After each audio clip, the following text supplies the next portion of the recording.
Nós estamos estudando o livro de Isaías. E Isaías, eu gosto sempre de enfatizar algumas coisas em relação ao livro de Isaías.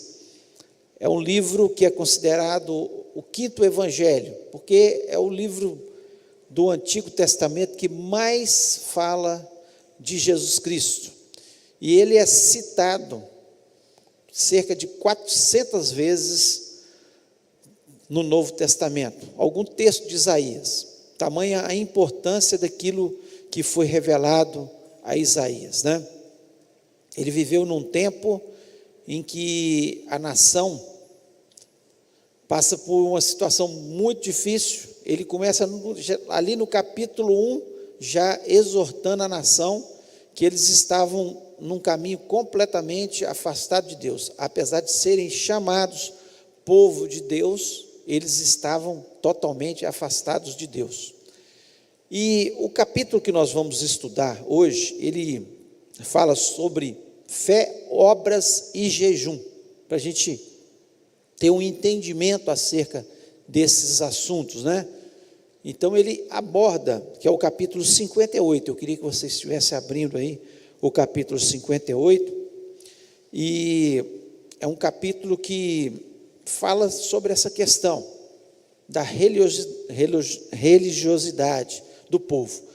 Quando nós vemos o capítulo 1, Isaías chamando a atenção do povo em relação a essas questões da falsa religião, eles achavam que estavam vivendo uma verdadeira religião, porque religião é religar, é estar religado a Deus, você está ligado a Deus, e eles estavam vivendo uma falsa religião, no capítulo 1, só que o que acontecia no capítulo 1, eles ainda não tinham ido para o cativeiro.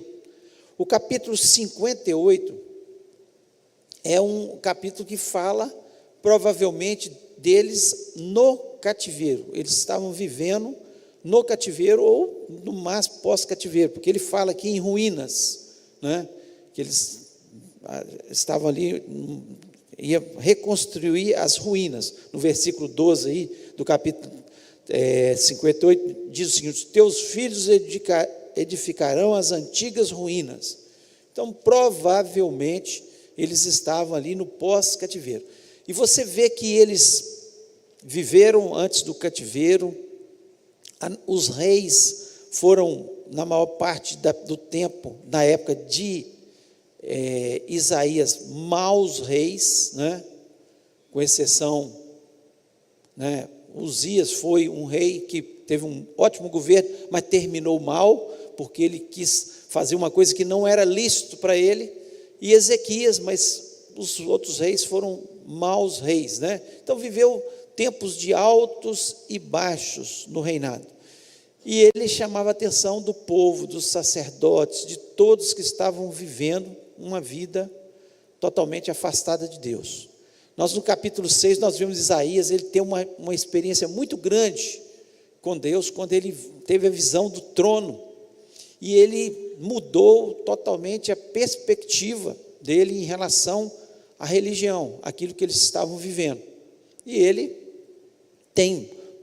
Deus revela para ele muitas e muitas profecias, e muitas dessas profecias já foram cumpridas, né? Em relação às nações, em relação a Jesus Cristo, em relação ao próprio Israel, né? Que eles iriam para o cativeiro e sairiam do cativeiro, né?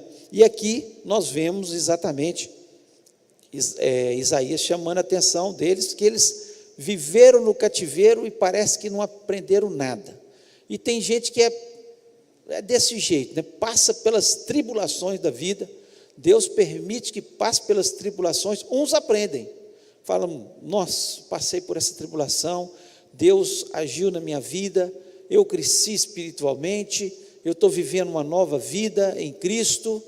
Mas tem gente que continua, passa pelas tribulações e não cresce, não amadurece, não se volta para Deus, continua vivendo a mesma vida, o coração endurecido. E a maior parte do povo, eu não digo todos, né, porque muitos no cativeiro serviram a Deus. Nós temos exemplo de Daniel, de Sadraque, Mesaque e Abednego, nós temos exemplo de Ezequiel, pessoas que viveram no cativeiro, né, o próprio Jeremias, né, que viveu ali no cativeiro, e foram pessoas de Deus. No meio, sempre Deus deixa um remanescente. A misericórdia de Deus é muito grande, porque depende do nosso coração se voltar ou não para Deus. A diferença está em nós é que temos que tomar a decisão. Então, nós passamos pelos cativeiros e crescemos, amadurecemos, nos voltamos para Deus, reconhecemos os nossos erros, as nossas falhas, ou nós continuamos da mesma forma que estamos, né? E aqui nós vamos estar, nesse capítulo, observando especialmente as obras deles, para nós observarmos as nossas obras também, e não para a gente ver se a gente se identifica ou não com aquilo que esse povo estava vivendo. Então nós queremos estar falando sobre esse tema nesta manhã. E nós vemos o seguinte, que o jejum, nessa época do cativeiro, era uma coisa muito importante para os judeus. Por quê? Eles estavam afastados do templo.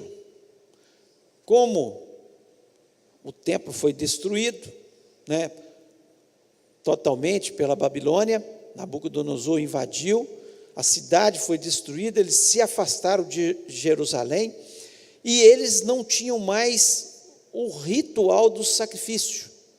Eles não poderiam mais sacrificar no templo, porque eles tinham que levar ou o gado, ou a ovelha, ou o pombinho, ou seja o que for, né, para ser sacrificado, né, pelos seus pecados. E eles começaram a ter uma prática muito acentuada em relação ao jejum.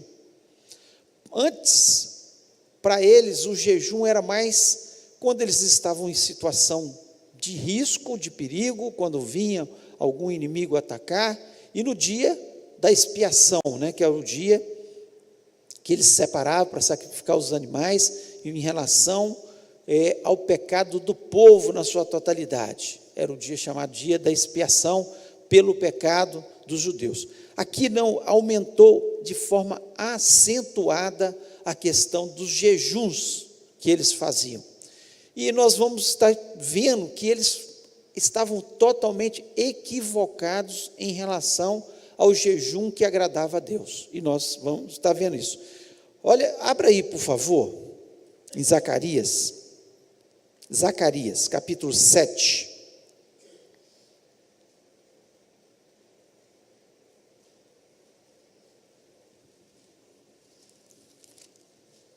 Versículo 5. Tem alguém com o microfone aí? Tem alguém com o microfone? Hã? Não, mas tem que ler por cada coisa. Senão quem está lá não ouve. Espera aí, vai pegar, o Fábio vai pegar. 7, versículo 5.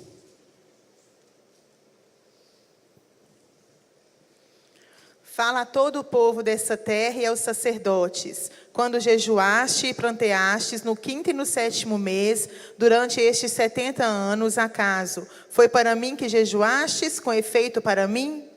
Então aqui Zacarias está dizendo, eles ficaram 70 anos no cativeiro babilônico, então eles estavam falando, porque eles instituíram o jejum do 5º, né, aqui, do 7º mês, e eles passaram aí a jejuar de uma forma muito mais intensa do que eles jejuavam antes, porque antes o que acontecia? Eles pecavam, eles levavam o animal, sacrificavam o animal pelos seus pecados. Agora, como eles estavam afastados do templo, eles começaram a ter uma prática muito mais intensa do jejum.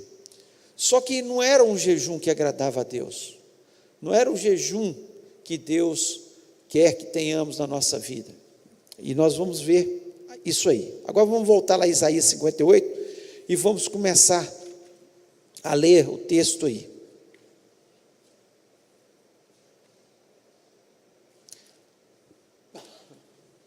Nós vamos ver aqui a religião assim que é perda de tempo, gente. Nós às vezes achamos que por eu ser membro de uma igreja, isso é suficiente. Isso para Deus não tem nenhum sentido. E o que eles tinham no coração era exatamente isso: nós somos o povo de Deus, escolhido por Deus para anunciar às nações. Só que a vida deles não condizia com aquilo que Deus queria. E hoje não tem sido diferente. Muitas pessoas têm frequentado as igrejas achando que são pessoas religiosas, quando na verdade não há a verdadeira religião, não há proximidade com Deus. Então vamos ler aí, versículo 1, quem está com o microfone, por favor? Versículo 1.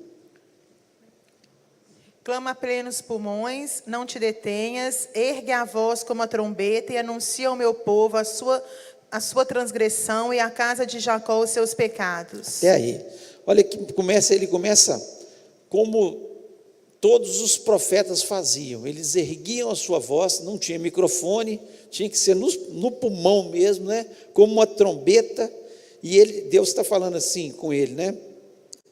Clama a plenos pulmões, não te detenhas, ergue a voz como uma trombeta, né? E anuncia ao povo a sua transgressão, anuncia ao povo o seu pecado. Hoje que, infelizmente, a gente tem encontrado muitas igrejas que não se falam mais contra o pecado. Tudo vale, desde que você esteja vindo na igreja. Mas essa não é a verdade de Deus. A verdade de Deus não é isso. A verdade de Deus, Ele quer que nós estejamos na igreja, sim, na sua casa, que o sirvamos, mas com a vida santa diante dEle. Nós erramos, todos nós pecamos, sim, mas tem que haver um desejo no coração de santificação, de aproximação de Deus, de afastamento do pecado. É isso que Deus quer. A religião onde tudo é permitido, onde pode todas as coisas, né? É lógico que nós não estamos aqui apregoando também o que os fariseus apregoavam, que era uma falsa religião. Eles começaram a fazer acréscimos à palavra de Deus, aquilo que não estava na palavra de Deus. Olha, de hoje em diante vocês não podem fazer mais isso. Os fariseus instituíam isso, algumas leis próprias deles, que não eram leis de Deus. Nós temos que tomar muito cuidado também, para que a palavra seja pregada, que haja santificação, mas que não haja excesso, né, da nossa parte.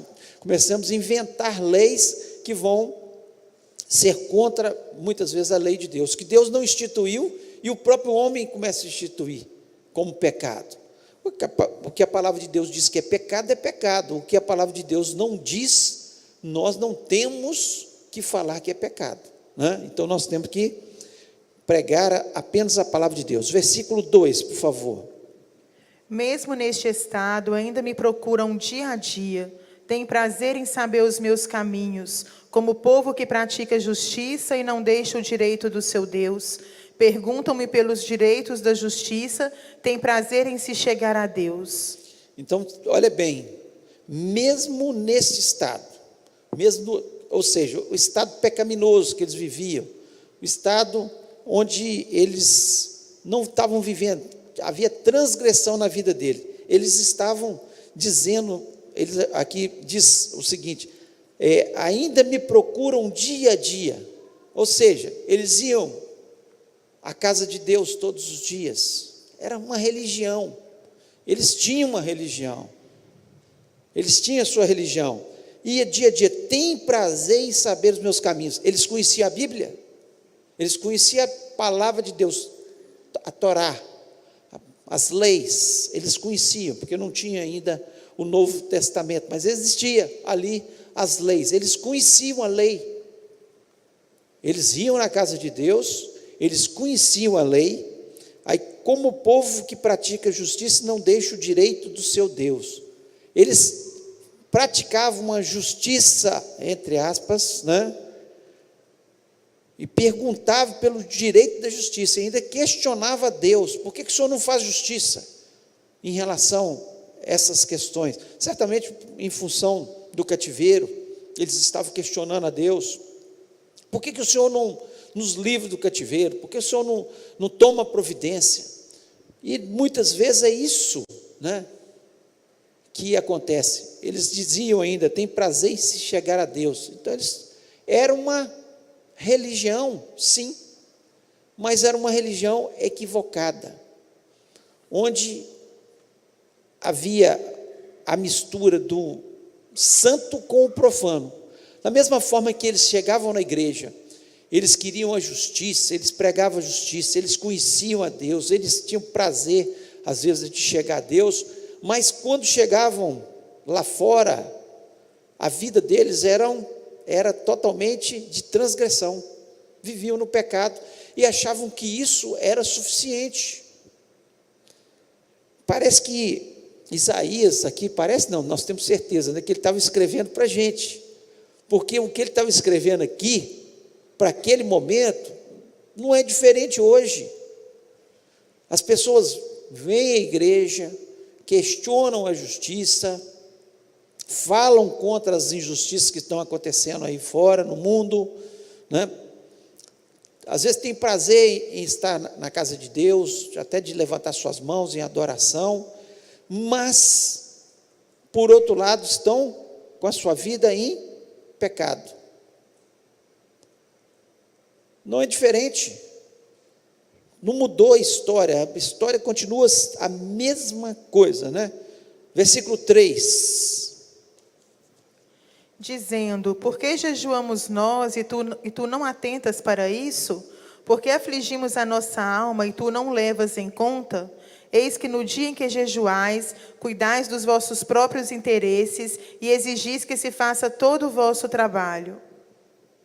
Então nós vemos aqui que eles jejuavam e cobravam de Deus. Era como se fosse o seguinte: Deus, eu estou jejuando, o Senhor tem a obrigação de atender o meu clamor.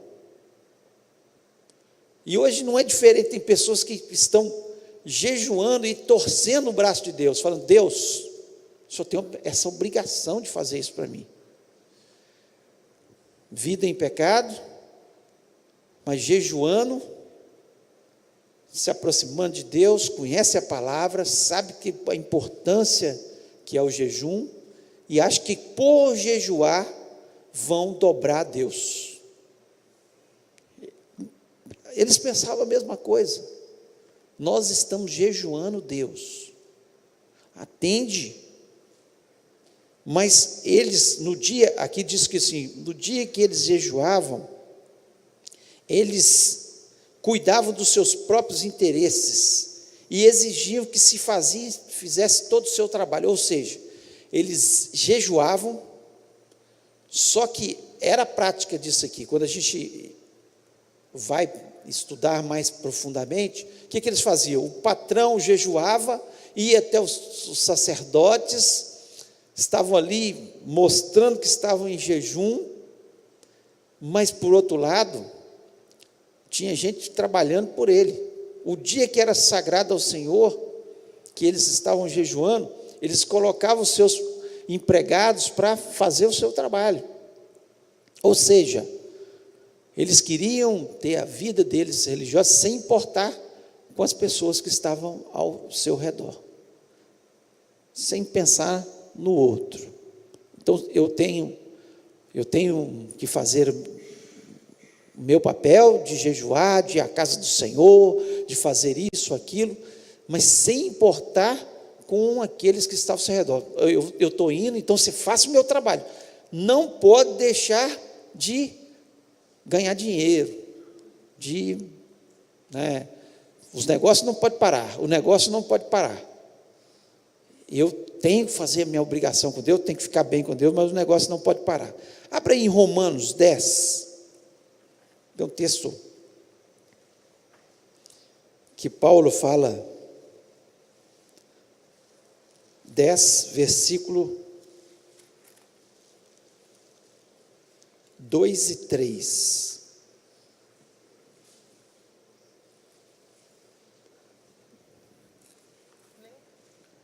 Passa para outra aí, Grace. Passa para daí, tu lê, vamos. Porque lhes dou o testemunho de que eles têm zelo por Deus, porém não com entendimento. Porquanto, desconhecendo a justiça de Deus e procurando estabelecer a sua própria, não se sujeitaram à que vem de Deus. O que Paulo está falando aqui para os romanos, não é a mesma coisa que Isaías está falando aqui para o povo de Deus naquele momento? Mesma coisa, porque aqui Paulo está dizendo, olha, eles têm zelo de Deus, porém não com entendimento. É um zelo de Deus, não, nós temos que jejuar, nós temos que fazer, seguir, desta forma a religião, e que o jeito de ser tem que ser desse jeito. Então eles eram zelosos com Deus, entre aspas, mas sem entendimento, porque Deus, Ele não queria isso. Deus quer que tenha justiça, que haja misericórdia. O desejo de Deus é diferente do que eles estavam entendendo. Muitas vezes a gente vê exatamente isso, pessoas com zelo, até tem zelo de Deus, mas quando na hora de fazer justiça, não fazem justiça. Eles têm zelo de Deus, da casa de Deus, vêm à casa de Deus, oram, né, conhecem a palavra de Deus, mas na hora de fazer a justiça, não fazem. Então nós temos que tomar esse cuidado em relação à palavra de Deus, o que Deus quer da gente. Então quando a gente vê o jeito de Jesus agir, e nós vamos ver daqui a pouco alguns textos, que Jesus Cristo fala sobre essa questão, né? Como deve ser a nossa vida, como é que deve ser a nossa vida. Então ele condenou também, como Isaías aqui, aquela religião, que era uma religião que faltava entendimento do que Deus quer para as pessoas, quer para a gente. Oi.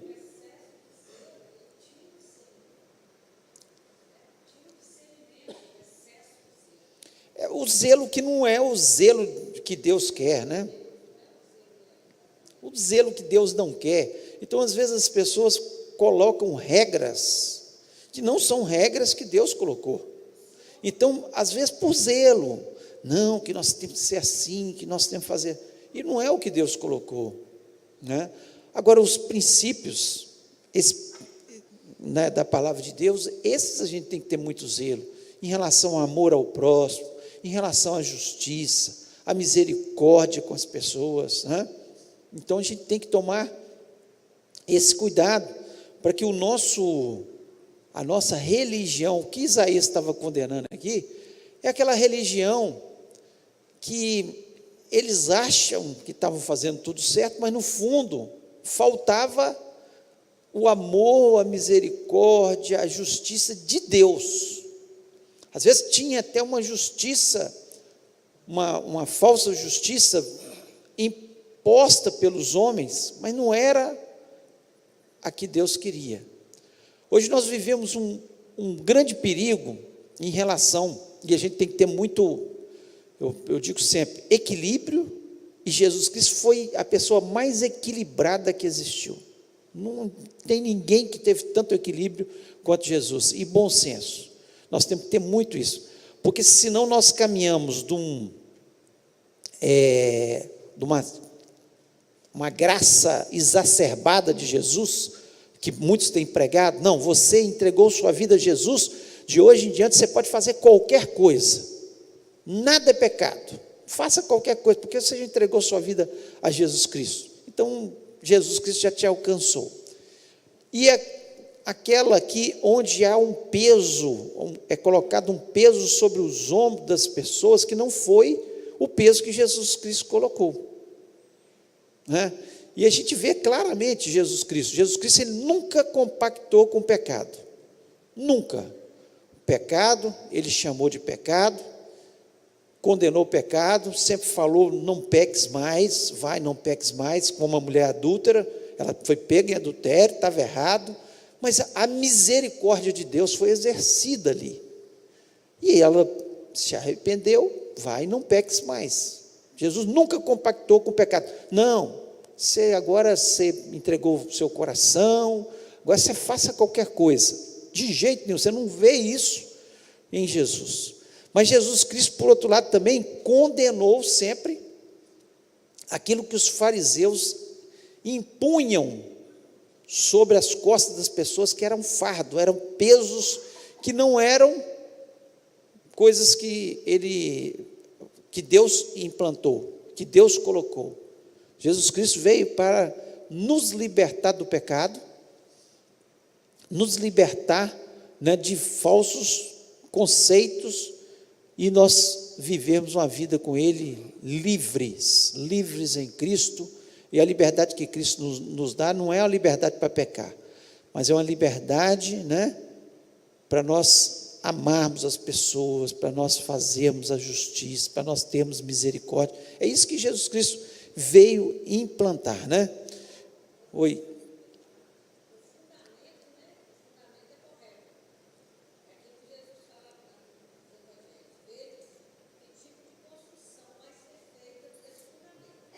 Sim.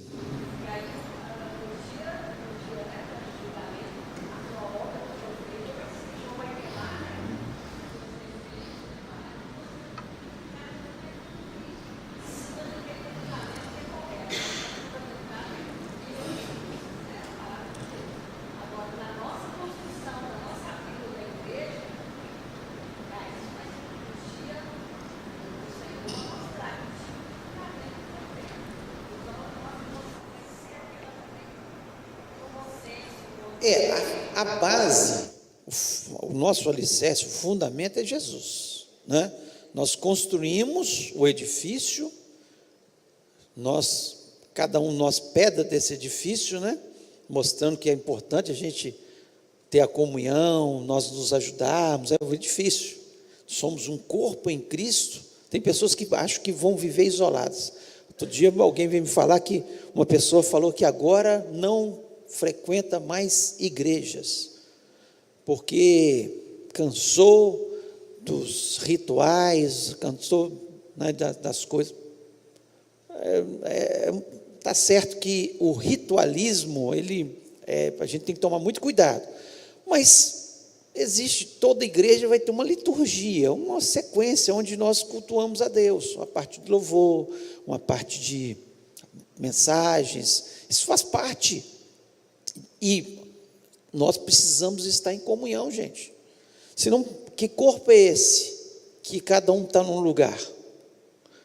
E vocês podem observar, todas as pessoas que se afastam do corpo, é como uma brasa que sai do braseiro. Num instantinho vem vento de tudo quanto é lado, ela se apaga. Não tem jeito, porque foi o Senhor Jesus Cristo que instituiu isso. Que nós deveríamos amar uns aos outros, que nós deveríamos ter comunhão, que nós deveríamos, né, fazer as boas obras, e nós somos esse corpo, a igreja do Senhor. Então é muito claro isso aí. Então nós temos que tomar cuidado para que essa construção, a gente não comece a colocar coisas que não são coisas que estão na palavra de Deus. O que é palavra de Deus, nós vamos seguir até o fim. Agora, o que não é palavra de Deus, inventado pelos homens, nós temos que tomar os cuidados.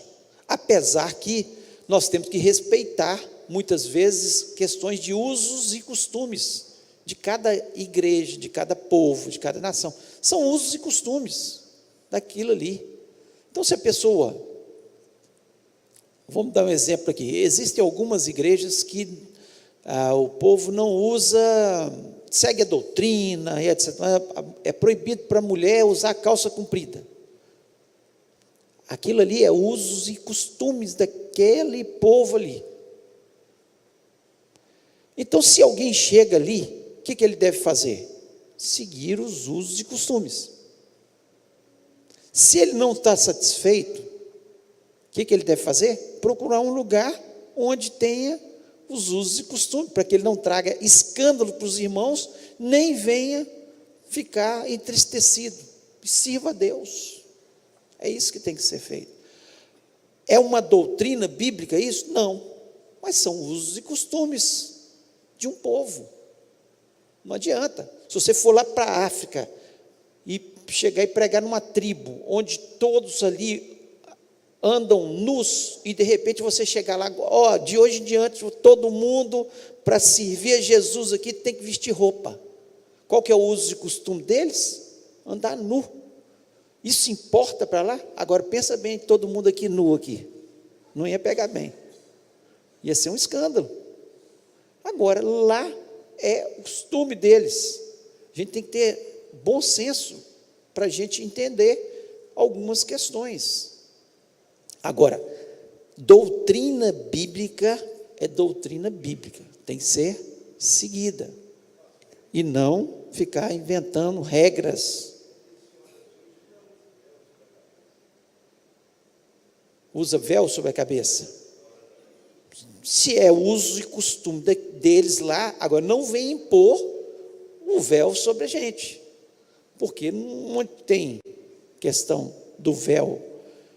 Nas doutrinas bíblicas, Paulo fala que se a mulher tiver cabelo curto, que ela use o véu, costume do povo lá. Em lugar nenhum mais no Novo Testamento você vê isso sendo imposto como uma doutrina. É um costume. Paulo fala de um costume, porque estava trazendo escândalo. Então as mulheres estavam ali conhecendo Jesus Cristo, se libertando, e de repente começou a haver escândalo no meio lá. Então, olha, mulher que tem cabelo. Agora, hoje, quantas mulheres abençoadas aí usando cabelo curto, meu Deus do céu. Não é o nosso costume. Tá? Então, nós temos que ter sabedoria e bom senso nisso aí. Tá certo? Vamos continuar.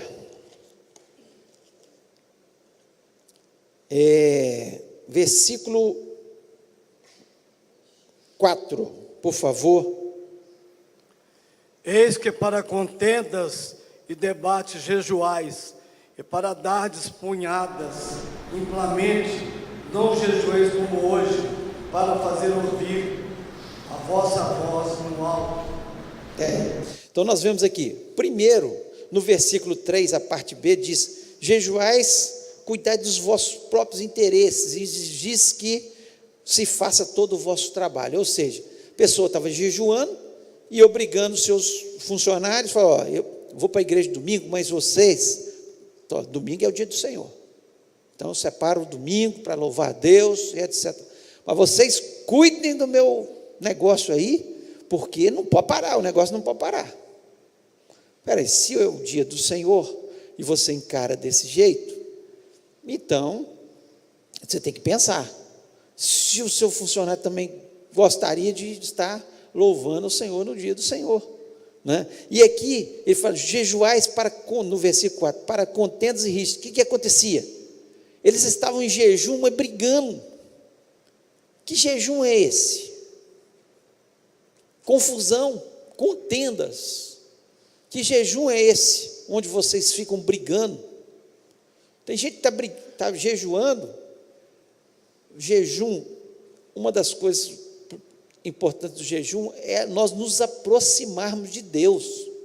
Uma pessoa que está com confusão, com contenda, aqui diz até que eles com um punho, ou seja, esmurrando, um ou outro esmurrando.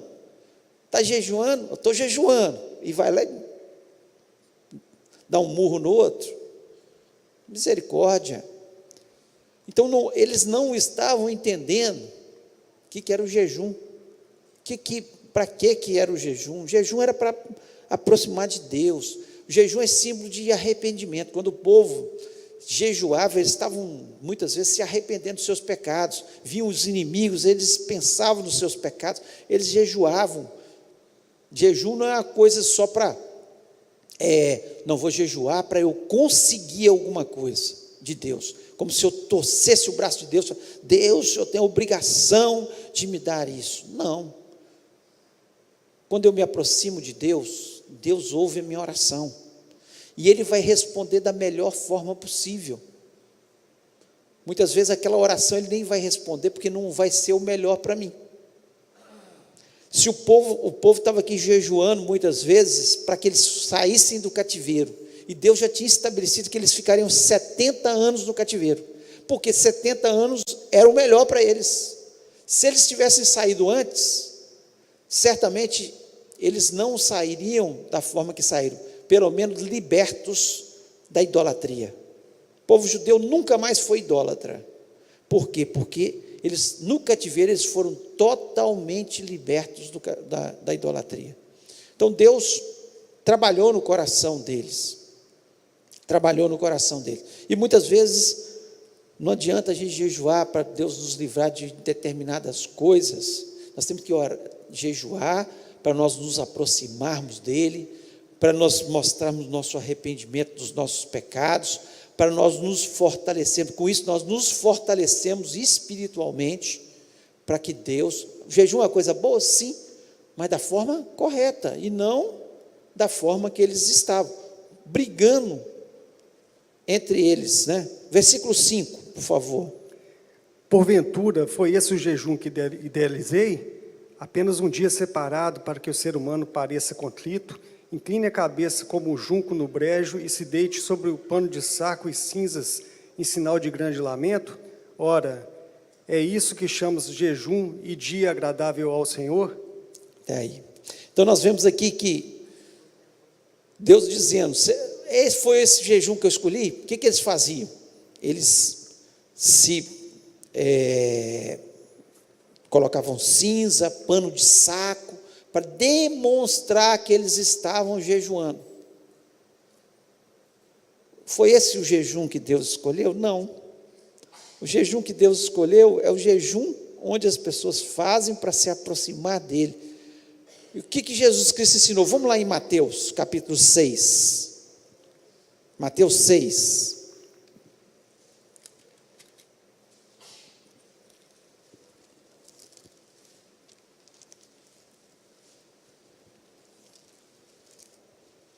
Alguém, por favor, leia o versículo 16 a 18. Quando jejuares, não mostrem uma aparência triste como os hipócritas, pois eles mudam a aparência do rosto, a fim de que os outros vejam que eles estão jejuando. Eu digo verdadeiramente que eles já receberam sua plena recompensa. Ao jejuar, arrumem o cabelo e lave o rosto, para que não pareça aos outros que você está jejuando, mas apenas a seu Pai, que vê em secreto, e seu Pai, que vê em secreto, o recompensará. Olha aí, eles faziam jejum para demonstrar muitas vezes para as pessoas, eu sou religioso, eu sou uma pessoa muito voltada para as coisas de Deus. Então eles faziam aquilo para demonstrar muitas vezes para a pessoa. E aqui Jesus Cristo é muito claro, quando nós temos duas formas de pensar em relação, e está muito ligado o jejum com a oração. Nós demonstrarmos, nós ganharmos a graça de Deus, ou nós mostramos, fazemos isso no secreto e ganhamos a graça de Deus, ou nós fazemos isso para as pessoas verem e ganhar a graça dos homens. De qual recompensa você quer? De Deus ou dos homens? Aqui no capítulo 6 de Mateus, no versículo, alguém lê por favor do versículo 5, capítulo 6, Mateus 6, 5, pertinho aí do jejum onde nós lemos.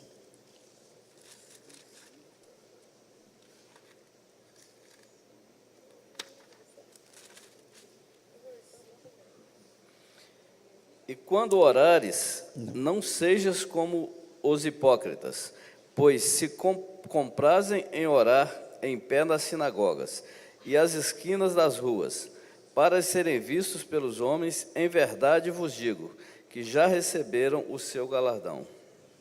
Versículo 6 também. Mas tu, quando orares, entra no teu aposento e, fechando a tua porta, ora a teu Pai, que vê o que está oculto, e teu Pai, que vê o que está oculto, te recompensará. Então nós vemos aqui que o que nós temos que ver qual a recompensa nós queremos ter, do Pai, de Deus, ou dos homens. Por que acontecia? Acontecia com o povo judeu. Eles gostavam de orar, a oração, não tinha vida de oração. Eles não tinham vida de oração no secreto. Jesus estava condenando isso. A oração deles era, que eles gostavam de a oração que eles falavam alto, para todo mundo ouvir. É errado a gente orar aqui? Não, nós oramos. Mas a mais importante oração nossa é a oração do secreto, onde eu dobro meus joelhos, eu me quebranto diante de Deus, eu falo com Deus, eu peço perdão a Deus pelos meus pecados, eu peço a bênção dele sobre a minha vida, eu reconheço que só Ele é Deus, eu o adoro na beleza da sua santidade.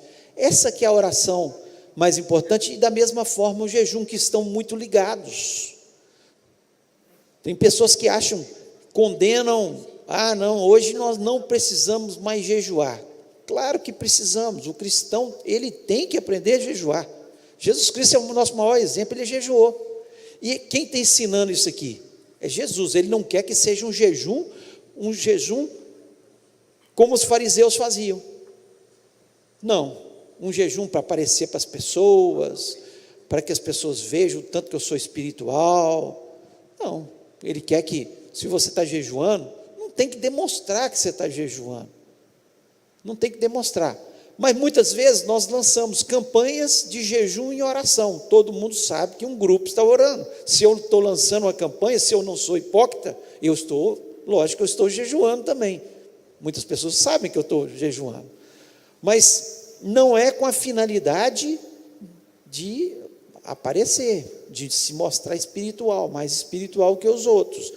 Não pode ter essa finalidade, porque senão vai ser a mesma coisa do fariseu. Nós temos que ter bom senso. Agora, a maior parte dos jejuns que a gente faz é para nós nos aproximarmos de Deus, é para a gente demonstrar o nosso quebrantamento, o nosso arrependimento dos nossos pecados, como nós precisamos nos aproximar dele, e através do jejum e a oração, o que vai acontecer?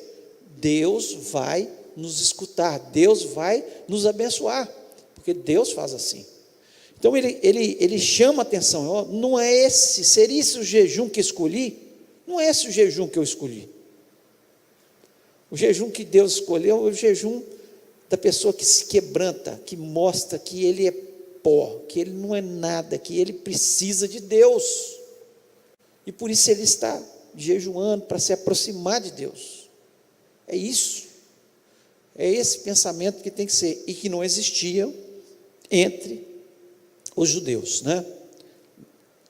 Aqui nesse momento. Vamos lá, versículo 6.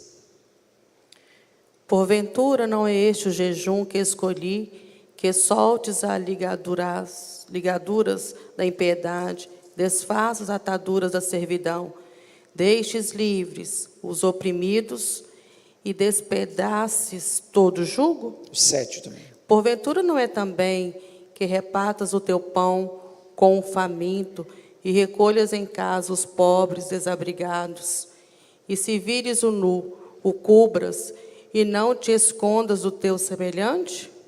Então, vemos aí. Então, Deus começa a chamar a atenção deles, né? Qual que é o jejum mais importante para Deus? O que Deus quer da gente? E Ele queria do seu povo. Era isso que Deus começa a falar, não é essa religião que eu quero de vocês. Vocês aumentaram o jejum de vocês estão jejuando, mas a vida, não houve mudança. Não houve mudança. A religião de vocês não é a religião que eu quero que vocês tenham. E aí ele começa a dizer que solte as ligaduras da impiedade, ou seja, que a gente possa falar para o ímpio. As pessoas que estão ao nosso redor, elas estão presas pelas suas impiedades, pelos seus pecados. que você fale desse amor de Jesus, que Jesus Cristo liberta, e a gente mesmo seja liberto, né? Se a gente tiver em algum pecado. Desfaça as ataduras da servidão, deixe os livres oprimidos e despedace todo o jugo.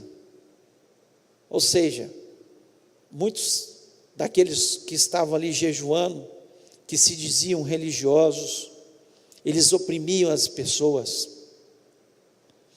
eles colocavam a pessoa na servidão, eles eram escravos ali, já não tão escravos mais na Babilônia ali, mas eles estavam ali no cativeiro e eles não aprenderam.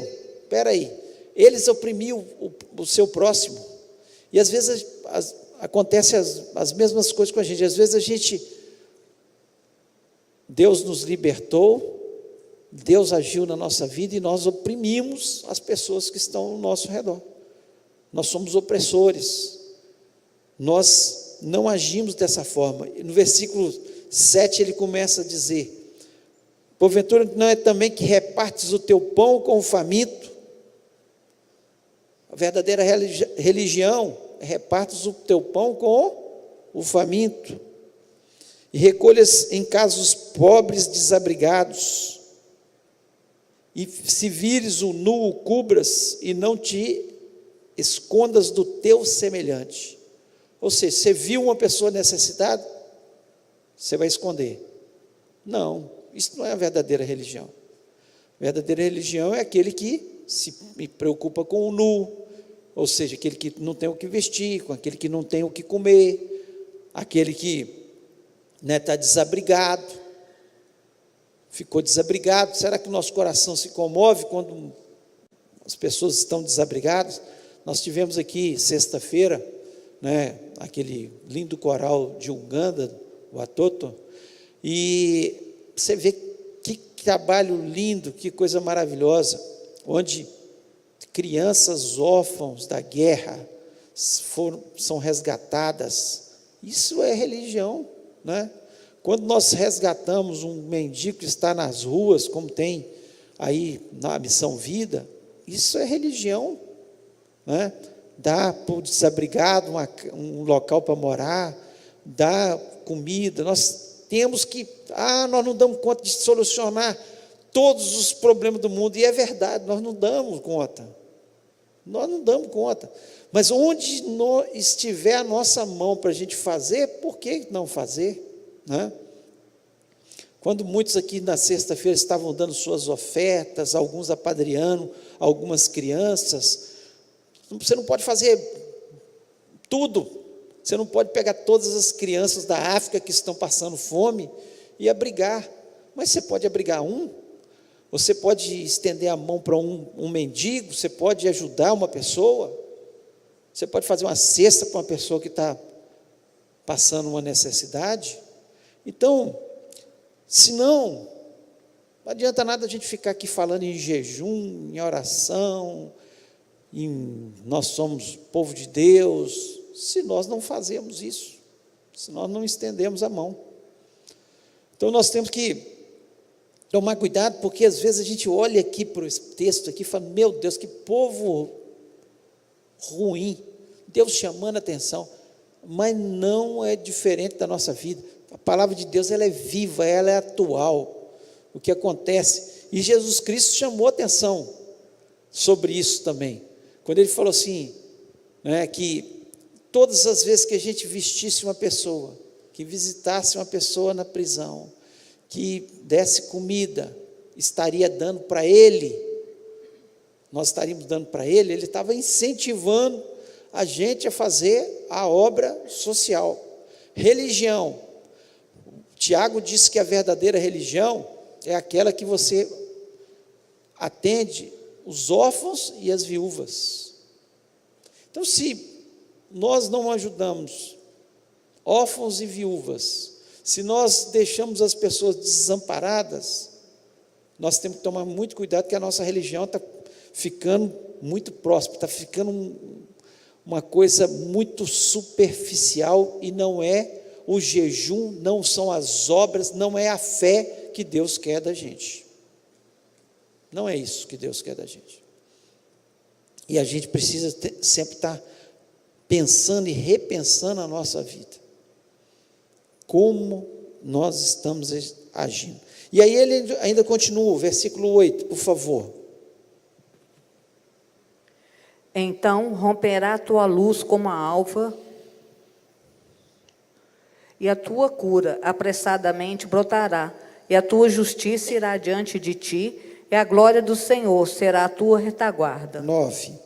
Então clamarás e o Senhor te responderá, gritarás e ele dirá, eis-me aqui. Se tirares do meio de ti o jugo e estender o dedo e o falar iniquamente. Então nós vemos mais algumas coisas aqui que Deus fala com eles sobre: se tirares do meio de ti o jugo, quer dizer, o peso, porque eles estavam colocando um peso muito grande sobre os ombros das pessoas, pesos que Deus não tinha colocado, a religião deles.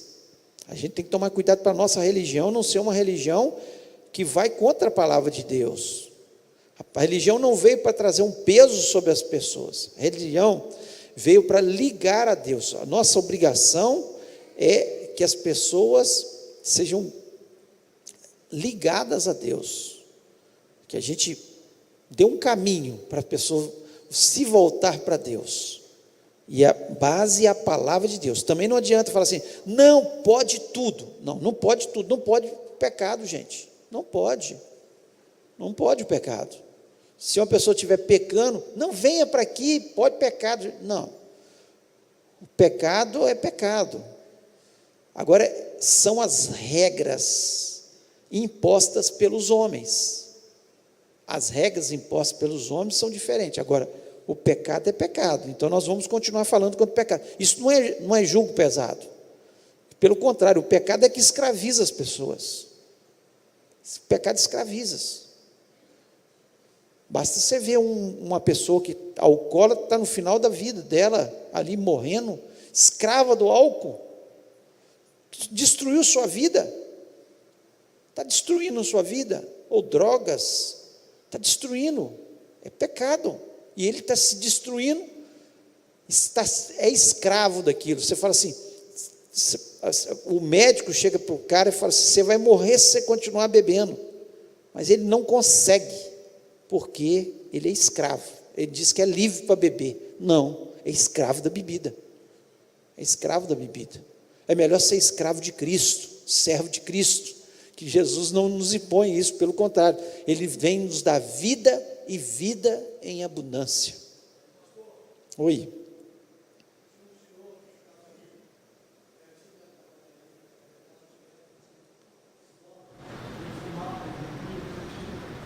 Depois sumiu. Um dia, quando foi no supermercado, eu te disse, me ajuda aqui, eu estou comprando um negócio, um mantimento. Tirei R$2, dei para ele, escondeu um vidro de cachaça. No meio de toda a você me pediu dinheiro para beber? É uma pessoa escrava, né? Ela é escrava. E não consegue, às vezes precisa de ajuda, de oração. A gente sabe disso, né? Quantas pessoas que estão escravas aí, se a gente não estender a mão, não orar com elas, não tentar ajudá-las, elas não conseguem, porque precisam de ajuda. Então nós vemos aqui. Agora, interessante é que aqui, quando nós vemos ele dizendo aqui, versículo 9, o dedo que ameaça, o falar injurioso, ou seja, nós temos que tomar cuidado que a verdadeira religião não é o dedo que aponta para o pecado dos outros, vive pecado, fulano tem pecado, ciclano tem pecado, isso não é a verdadeira religião. Nós falamos contra o pecado, mas nós não estamos aqui para apontar o dedo para ninguém. Nós não estamos. Cada um vai dar conta de si. Nós temos que pregar a palavra sem condenar. Nós não temos o poder de condenar ninguém. Nossa obrigação é semear a semente preciosa da palavra. O resto é Deus que vai fazer. É Deus que faz. É o Espírito Santo que vai trabalhar no coração.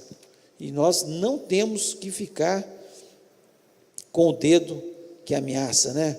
O falar injurioso, ou seja, falar injúrias. Cuidado com o que você fica falando das pessoas. Não difama as pessoas. Não é esse o papel do cristão, da pessoa que quer verdadeiramente ter uma religião segundo a palavra de Deus, segundo o que Deus quer. Não é isso que Deus quer da gente, de forma nenhuma.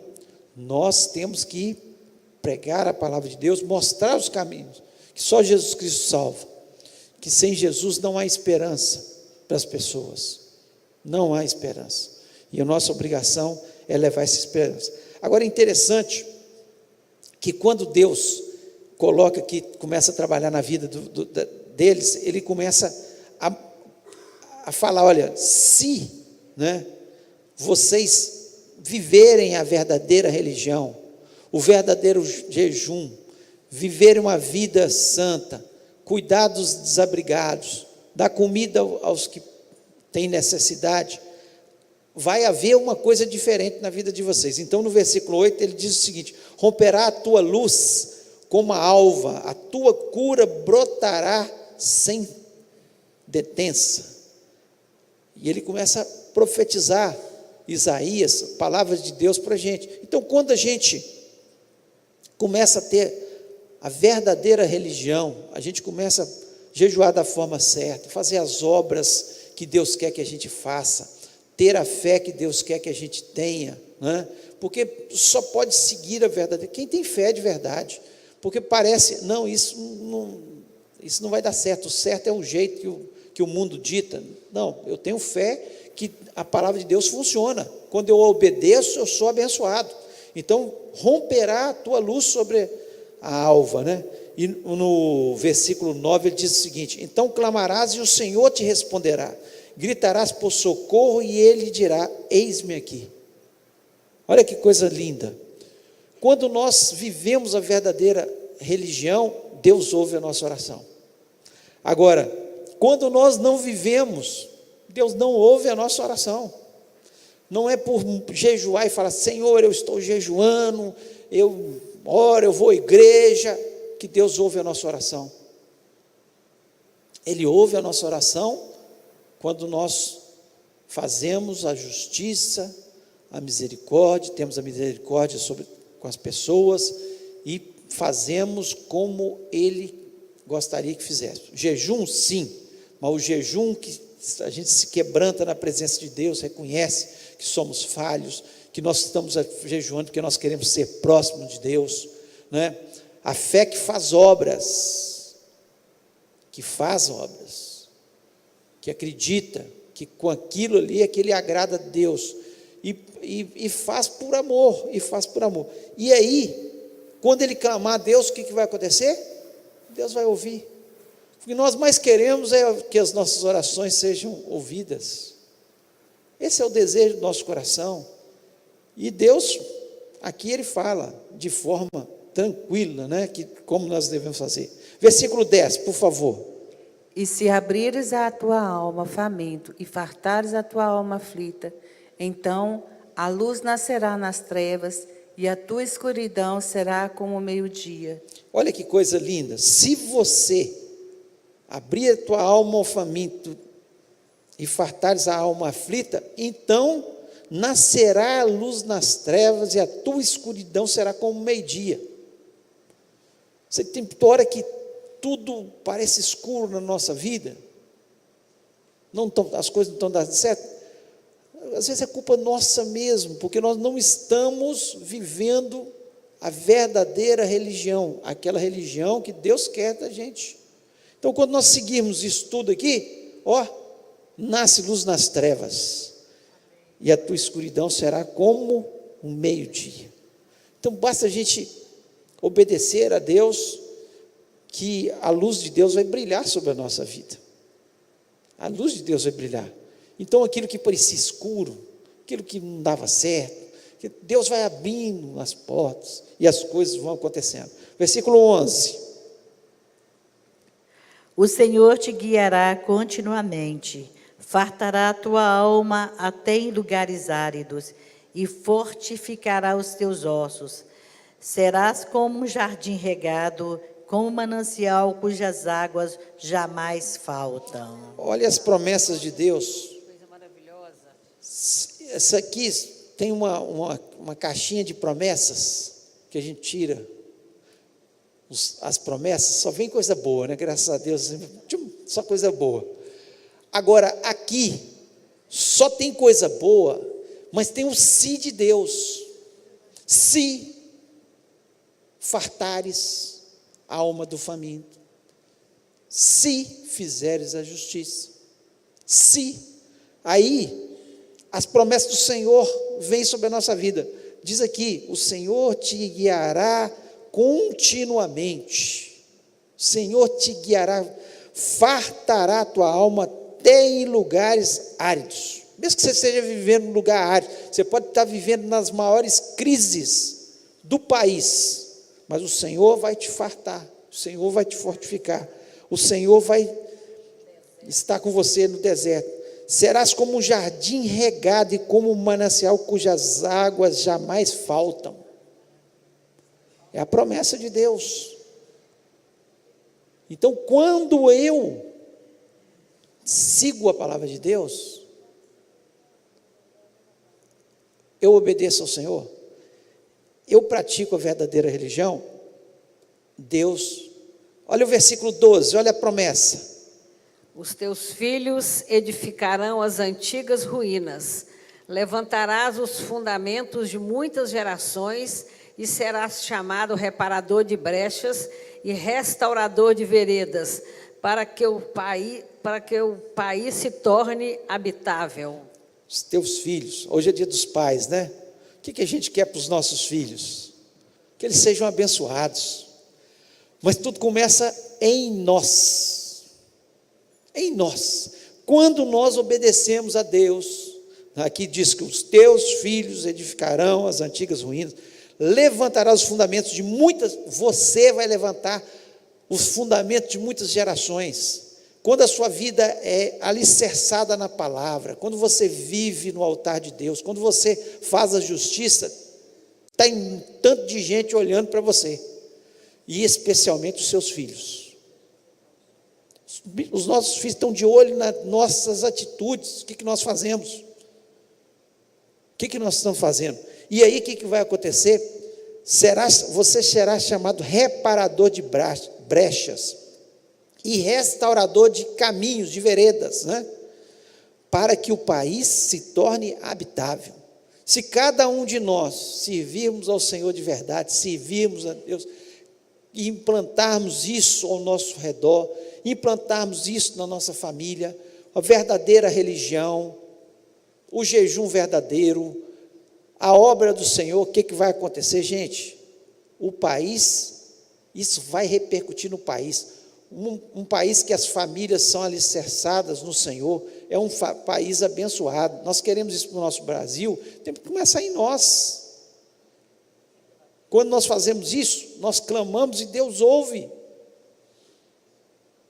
E é isso que nós queremos para a nossa vida, né? Então, nós temos que tomar esses cuidados. Versículo 13, por favor. Se desviares o pé de profanar o sábado e de cuidar dos teus próprios interesses no meu santo dia, se chamares ao sábado deleitoso e santo dia do Senhor, digno de honra, e o honrares, não seguindo os teus caminhos, não pretendendo fazer a tua própria vontade, nem falando palavras vãs. Leu 14 também. Então te deleitarás no Senhor.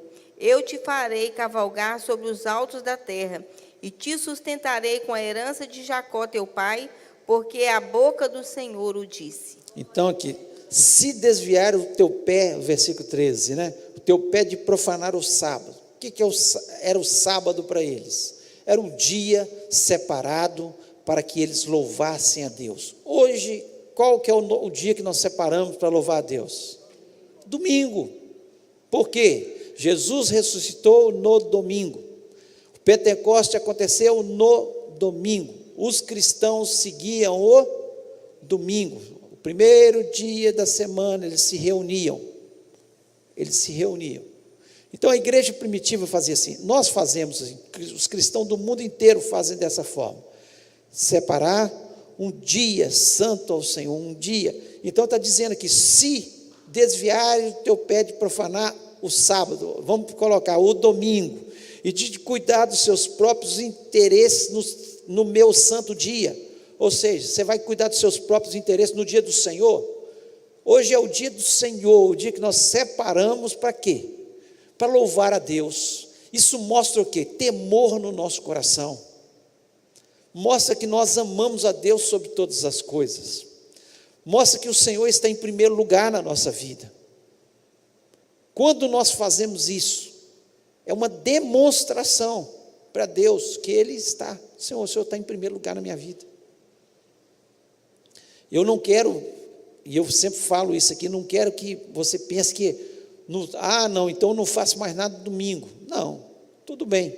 Se você, por acaso, por exemplo, é uma pessoa que trabalha em ritmo de turno, um policial, ou um enfermeiro, ou um médico, e é turno, um dia sim, um dia não, etc. Tal. E caiu no dia do domingo, então que você separe a segunda, que você separe o sábado, mas que você separe um dia. Olha, não, hoje é o dia que eu separo para o Senhor,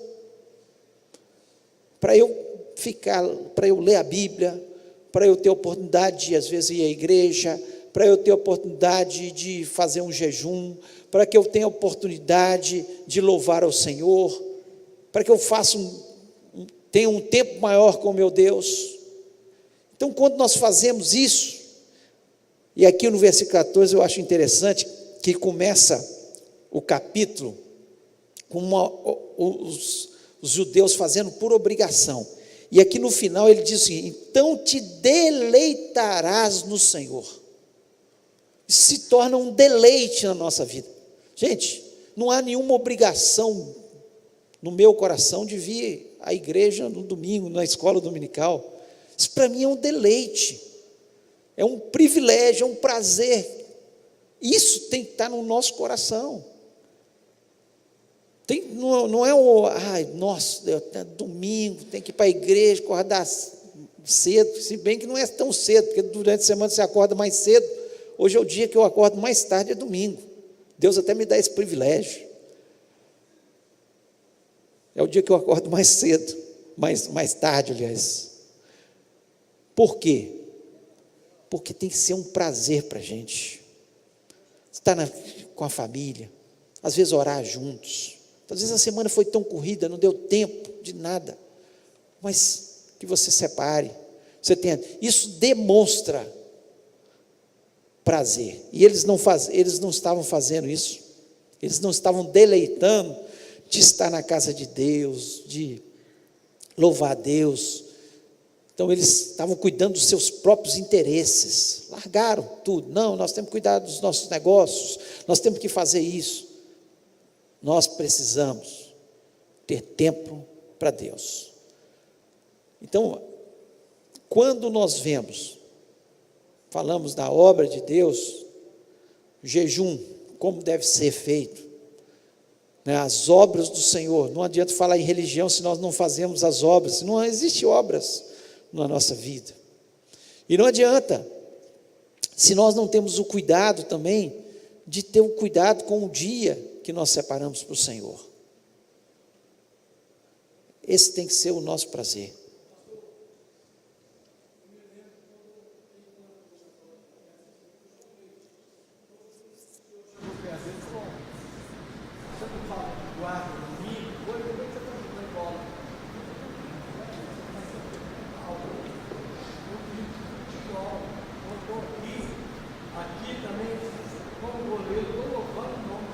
Sim, é o caso do João Leite, né? Era jogador de futebol e tinha que trabalhar no domingo, porque era o dia, a maior parte dos jogos são domingos, então ele não tinha jeito de ir, mas lá ele fazia os seus cultos na concentração.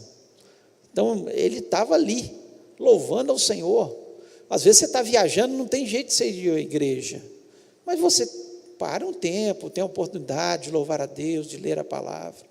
Amém? Deus abençoe a sua vida. Vamos orar? Pai, nós louvamos o teu nome, te agradecemos, a Deus, pela tua palavra, que nos ensina. Senhor, quem quer aprender, aprende, ó Deus, e cresce, e as bênçãos que estão prometidas aqui, de vitória sobre a nossa família, de vitória sobre a nossa vida, da tua luz brilhar na nossa vida, de nós clamarmos e o Senhor ouvir, elas acontecem. Portanto, ó Deus, abençoa-nos, ó Pai, dá entendimento a cada um de nós, para que possamos, ó Deus, estar louvando o teu nome em todo o tempo, para que possamos, Senhor, viver uma verdadeira religião, aquela que o Senhor quer que vivamos, não de ritualismos, não de coisas, Senhor, que não te agradam, mas, Senhor, que seja uma vida conforme o Senhor quer que vivamos. E eu te peço a tua bênção sobre as nossas vidas, em nome de Jesus. Amém. Amém. Deus abençoe.